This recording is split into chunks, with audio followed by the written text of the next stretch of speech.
Hi, I'm Blake Goll, Education Programs Manager of the Willistown Conservation Trust, and I just want to welcome you to Wildflower Week.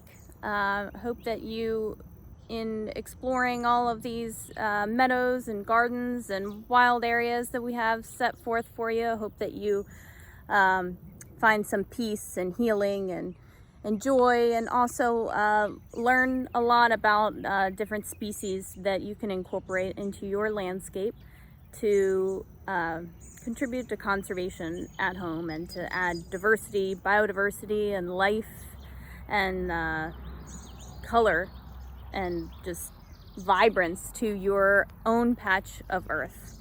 I'm standing here in the Hartman Meadow.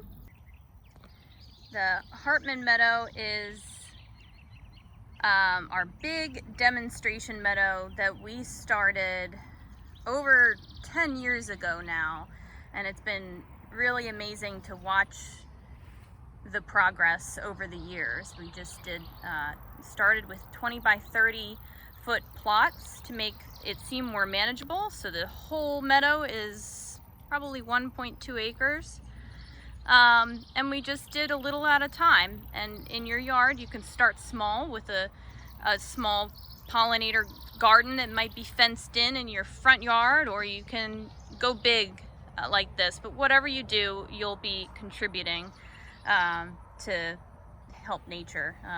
You know, today there are 48 million acres of lawn in the United States. And it's inspiring that people are kind of starting to learn and shift their aesthetic values to what is natural and what actually contributes to our food webs.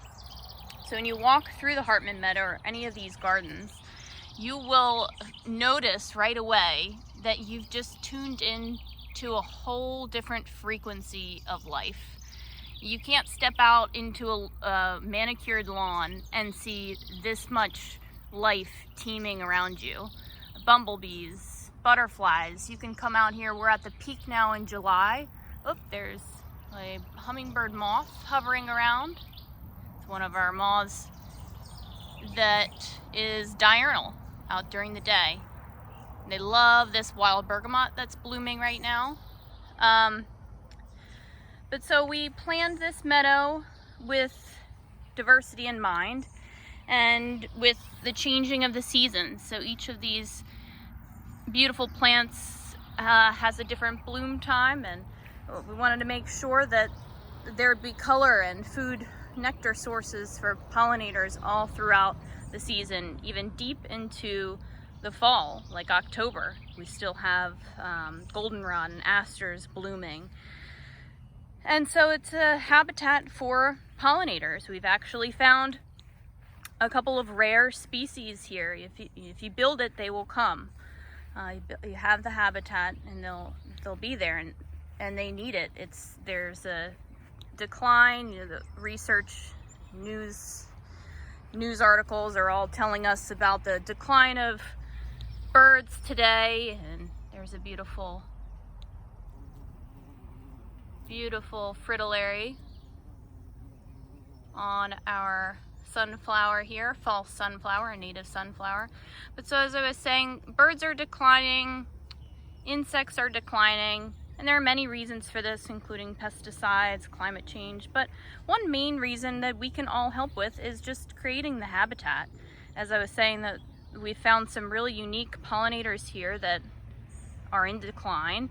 And it's because the habitat is here, and this is something we can all do in our yards. In addition to inviting biodiversity of pollinators and birds in throughout the year, these native wildflower meadows save a lot of time and energy for a homeowner. Even if you just contribute part of your lawn to this wildness, you won't have to mow it but once a year. You let it grow up all throughout the summer, and you don't mow it in the fall, and then what happens is it's a giant bird feeder all throughout the winter months, the cold months. So we see sparrows and warblers and migratory species coming through these fields and these meadows and eating the seeds and the berries that are here in the fall. They fuel up for their journey north. Some of them stay for the winter, and you may see them back when we used to get snow, when this stuff remains unmowed, it will poke above the snow, the seeds from grasses and the spent perennial blooms, and that becomes a food source for overwintering birds. And in addition, when you leave it, countless insects, butterflies, bees, moths, many of them overwinter in the leaf litter, which is left here in the fall.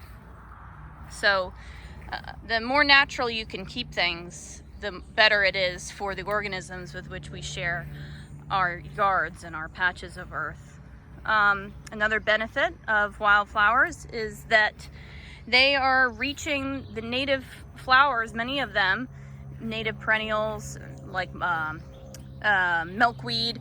They're reaching their roots so deep. There's a patch of milkweed there, back there.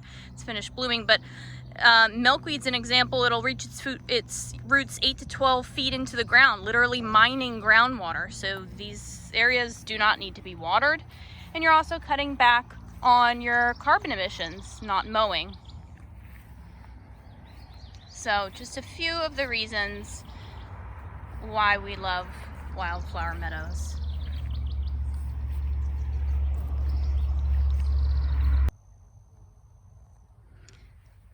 This is the tall Joe Pye weed. Many of these native wildflowers that we've planted create a lot of habitat structure as well. And you'll see, especially this time of year, now that there's many fledgling birds, young, they really gravitate toward these thick areas of medium level habitat structure, what some people would call scrubby areas. So like this is pokeweed. Berries haven't come out yet. But I'll often see, little wrens that have just left the nest hiding in here and singing, practicing Dad's song, and they find a lot of cover here. It's safer than, say, an open woodland, and there's a lot to eat.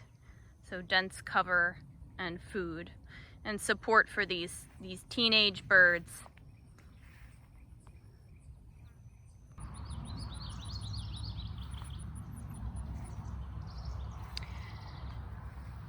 Studies have shown that there are great mental benefits from walking in a natural landscape such as this, and just quieting the voluntary task-based part of the mind and tuning in to the involuntary part of the mind, the one that sees a bee or a butterfly and your eye catches it first and then your mind follows. It's a very, very healing process. That's one of the reasons why nature is so healing. Mentally, physically. So these wildflowers are not only providing places of sanctuary for wildlife, but also inspiration for people, especially in a time when we all need it most.